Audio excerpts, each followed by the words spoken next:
আসসালামু আলাইকুম ভিউয়ার্স, আজকের ভিডিও হচ্ছে ফাই নেটওয়ার্কের বিষয়ে।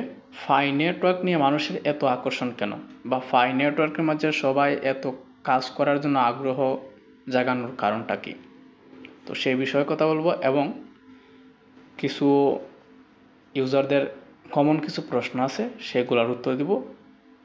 এবং আমার কমেন্ট বক্সে কিছু লোক আছেন যারা কিনা যে প্রশ্নগুলো করছেন আসলে ইউনিক বিষয় কয়েকটা আছে, সেগুলো হচ্ছে আমি আপনাদেরকে বলবো। হয়তো ভিডিওটা 8 থেকে 10 মিনিট হতে পারে, আপনারা যদি দেখেন তাহলে হয়তো আপনারা সমাধান পেয়ে যেতে পারেন অনেকেই।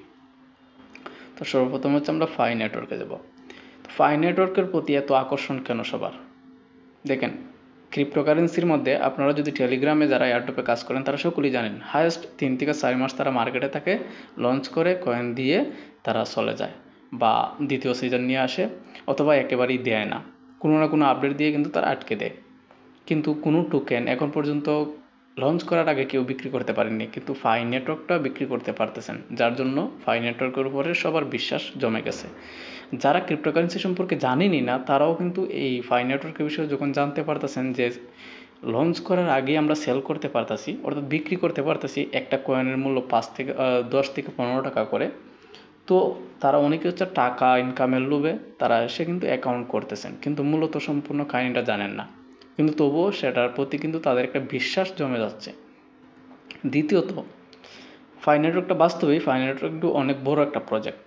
দেখেন, গত 4 বছর ধরে এটার মধ্যে মাইনিং চলতেছে, সবাই কিন্তু যারা যারা আছেন ধৈর্য ধরে কাজ করতেছেন, তাদের 5 কোটি ইউজার আছে, 5 কোটি প্লাস ইউজার আছে, সেখানে মাঝে আমার মনে হয় যে 4 থেকে 4.5 কোটি ইউজারই অ্যাক্টিভ ইউজার। বুঝতে পারতেছেন আপনারা?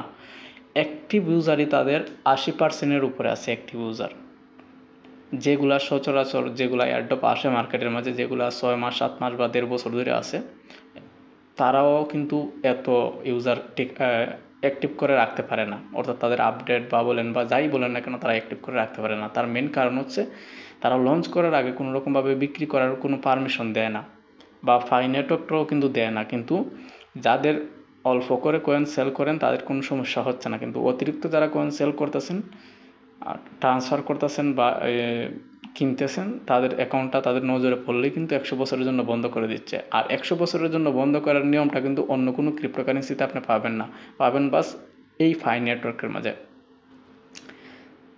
আর তারা এইটা করার কারণ থেকেই বোঝা যাচ্ছে বা ধারণা করা যায় যে এই ক্রিপ্টোকারেন্সিটা ফাই নেটওয়ার্কটা সামনের দিকে মার্কেটে যখনই লঞ্চ করবে তখন কিন্তু হাই রেঞ্জের একটা রেট নিয়ে নামবে, ভালো একটা রেট দিবে। তো সেজন্য হচ্ছে আপনার হচ্ছে সমস্ত কমপ্লিট করে রাখতে হবে, আপডেট যা যা দেয় তারা, প্লাস আপডেটগুলো কমপ্লিট করতে হবে। সো একজন ভাইয়ের একদম ইউনিক একটা প্রশ্ন, সেটা নিয়ে এখানে যাব। আর মেনলি হচ্ছে কি, ক্রিপ্টোকারেন্সি সম্পর্কে জানতে হলে সর্বপ্রথমে আপনাদেরকে যেটা করতে হবে সেটা হচ্ছে আপনারা গুগলে গিয়া ক্রিপ্টোকারেন্সি সম্পর্কে ফার্স্ট যে ক্রিপ্টোকারেন্সি সেটা হচ্ছে বিটকয়েন, সেটা সম্পর্কে জানবেন। সেটা সম্পর্কে জানলে কিন্তু আপনাদের কিছুটা ধারণা চলে আসবে যে ক্রিপ্টোকারেন্সির মার্কেটটা কত বড়, এবং প্রত্যেকটা ক্রিপ্টোকারেন্সি যেগুলো মার্কেটে নতুন নতুন আসে তাদের মূল্য কত পড়তে পারে বা কীরকম একটা আর্ন করতে পারেন আপনারা, এটার ধারণা পেয়ে যাবেন আপনারা খুব ভালোভাবেই। সো এখানে আসার পর একজন ভাই বলতেছেন, ভাই আমার রেফারগুলি যদি আনএক্টিভ থাকে তাদের কি আনরেফার করা যায়? কখনোই না। আপনি হয়তোবা ডিঅ্যাক্টিভেট করতে পারেন তাকে, যেহেতু ইনএক্টিভ মানে আনএক্টিভ আছে, তো আপনি হচ্ছে আপনার এখান থেকে এসে আনডু বা আনএক্টিভ করে দিতে পারেন। আমি দেখিয়ে দিচ্ছি কীভাবে, দেখিয়ে দিব আমি। তো সেটা কিন্তু আপনার রেফারের লিস্টে ঠিকই থাকবে, সেটা রিমুভ হবে না। কারণ হচ্ছে রেফার আপনার লিঙ্কের মাধ্যমে হয়েছে, আর যে লিঙ্কটা আছে তাদের অ্যাকাউন্টের সাথে যুক্ত অলরেডি হয়ে আছে, তারা যদি কাজ নাও করে তাদের অ্যাকাউন্ট ঠিকই অ্যাক্টিভ আছে, যখনই তারা চাইবে তারা কিন্তু অ্যাক্টিভ করতে পারবে তাদের পাসওয়ার্ড বা নাম্বার দিয়ে, যেটা দিয়ে তারা অ্যাকাউন্ট ক্রিয়েট করছিল। আমরা যদি ফাই নেটওয়ার্কে যাই, গিয়ে যদি রেফার অপশনে যাই, গিয়ে দেখেন এখানে মাঝে আমার ইনঅ্যাক্টিভ একজন আছেন, একজন না কয়েকজনে 4-5 জন আছেন। এই যে জাহিদুল ইসলাম আছে, সেও কাজ করে না। তো এই যে এখানে মাঝে রিপোর্ট নামে একটা অপশন আছে, ইনঅ্যাক্টিভ সে। তো এই রিপোর্টে যদি ক্লিক করেন তাহলে রিপোর্টে এখানে মাঝে রিপোর্ট কিন্তু চলে যাবে, ফেক অ্যাকাউন্ট নামে রিপোর্ট চলে যাবে। তো আমি এখান থেকে করে দেখছি, কিন্তু এটার সাথে সাথে যায় না। আমার মনে হয় যে রিপোর্ট যে এই যে লাল যে কালারটা চলে আসলো রিপোর্ট দিয়ে রাখলাম ফেক অ্যাকাউন্ট নামে, আমার মনে হয় যে এক সময় গিয়ে ফাই নেটওয়ার্ক টিম থেকে তারা নিজে থেকে রিমুভ করে দিবে, কিন্তু আমি করতে চাচ্ছি না। তো এটা আনডু করে রাখবো। যদি কখনো যদি তারা চেক করে, আমি যদি এই যে রিপোর্ট দিয়ে রাখলাম তাহলে তারা রিমুভ করে দেওয়ার চান্সেস বেশি। তো আমার এখানেই থাকাটাই বেটার, আপনারাও রেখে দিবেন। সো অনেকেই ভাবতে পারেন যে আজকে এত স্লো কথা বলতেছি কেন, কারণ আমি চাচ্ছি যে আপনারা যাতে বুঝতে পারেন বিষয়গুলো।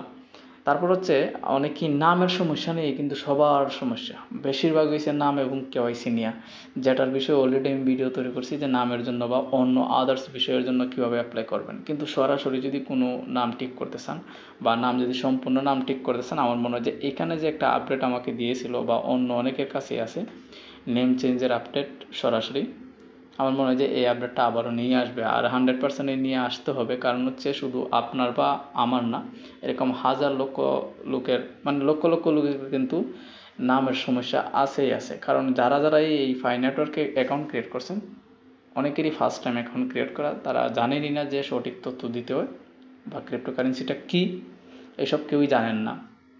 তো ফার্স্ট টাইম এখানে অ্যাকাউন্ট ক্রিয়েট করার কারণে যেরকম রেগুলার হয়ে থাকে ফেসবুকে অ্যাকাউন্ট খোলা হয় নানা রকম ফরিন নামে, তো ছেলে হইয়া মেয়ের নামে দিয়া মানে ফেক অ্যাকাউন্টের মতো আর কি অ্যাকাউন্ট একটা ক্রিয়েট করে রাখি দেন।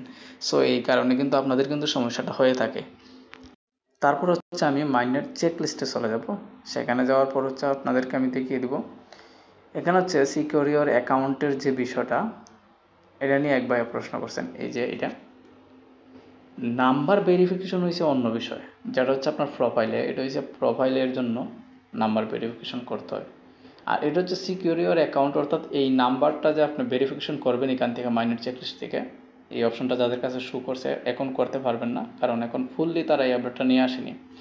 তো যখন অ্যাকশন রিকোয়ার্ডে ক্লিক করবেন, করার পর আপনার হচ্ছে যে নাম্বার দিবেন, নাম্বার দেওয়ার পর পাসওয়ার্ড রিসেট দিয়ে পাসওয়ার্ড ক্রিয়েট করবেন বা চেম পাসওয়ার্ড দিলে পর আপনার এটা কিন্তু ভেরিফাই হয়ে যাবে। হওয়ার পর যে পাসওয়ার্ড দিবেন এবং নাম্বারটা ভেরিফিকেশন করবেন, সেটা দিয়ে আপনি যে কোনো সময় আপনার এই অ্যাকাউন্টে লগ ইন করতে পারবেন। আপনি এখানে ক্লিক করলে কিন্তু উপরে দেখবেন যে এখানে লেখাই আছে আপনি যে কোনো ডিভাইসে যে কোনো সময় এটা লগ ইন করতে পারবেন এই নাম্বার এবং পাসওয়ার্ড দিয়ে, যেটা ভেরিফিকেশন যদি করতে পারেন, এখন করা যাচ্ছে না। সো আশা করছি আপনার এই প্রশ্নের উত্তরটা অবশ্যই পেয়ে গেছেন। এবং কেওয়াইসি অটোমেটিক হবে, আপনি কেওয়াইসি না পাইলেও কেওয়াইসিটা পাবেন, অপেক্ষা করতে হবে, এটা নিয়ে কারো কাছে যাওয়ার কোনো প্রয়োজন নেই, অটোমেটিক আসবে। আর যদি না আসে কীভাবে রিকোয়েস্ট পাঠাতে হবে সেটার বিষয়ে কিন্তু আমার অলরেডি ভিডিও আপলোড করা আছে। আমি বলে দিছি যে যে কোনো বিষয়ে রিকোয়েস্ট পাঠাতে পারবেন, কিন্তু তারা কতটুকু কার্যকর করবে এই বিষয়টা সেটা সঠিক আমি জানি না। তারপর হচ্ছে মাইগ্রেট টু মাইনেট 9 নম্বর অপশন, এটা অটোমেটিক হবে টোটালি। মানে অনেকেই আছেন কি থার্ড পার্টি লোকের কাছে যান, গিয়ে এটা কমপ্লিট করার জন্য টাকা দেন বা আপনার ওয়ালেটের যে পাসপোর্ট আছে সেটা দিয়ে দেন, যেটা আমার একদমই ভালো লাগে না বিষয়টা। আমি টোটালি না করি, প্রত্যেকটা ভিডিওর মাঝে ফাই নেটওয়ার্ককে বলে দিই, বা ফাই নেটওয়ার্ক না, এয়ারড্রপ বা যে কোনো অ্যাকাউন্টের আপনার পাসপোর্টটা বা পাসওয়ার্ড বা আপনার ডকুমেন্টস কারো কাছে শেয়ার করবেন না। এতে আপনার গোপনীয়তা কিন্তু দৃশ্যমান হয়ে যায়, অর্থাৎ সবার সামনে চলে যায়। এটা কখনোই গোপনীয়তা থাকে না। আপনার যদি মোবাইলের একটা পাসওয়ার্ড কারো কাছে চলে যায় বা জিমেলের একটা পাসওয়ার্ড চলে যায়, তাহলে পুরো মোবাইলটা তার কন্ট্রোলে থাকবে। সো সাবধানে থাকবেন। সো আজকের জন্য আমি এইটুকু রাখতেছি, বেশি বাড়াবো না ভিডিওটা। পরবর্তী ভিডিওতে দেখা হবে। যারা নতুন আসছেন চ্যানেলটা সাবস্ক্রাইব করবেন, মাস্ট বি টেলিগ্রাম চ্যানেলে জয়েন করবেন, সেখানে আমার নতুন নতুন তথ্য দিয়ে থাকি, নতুন নতুন অ্যাড্রপ দিয়ে থাকি সবার আগে। আর একটা লাইক একটা কমেন্ট করে দেবেন।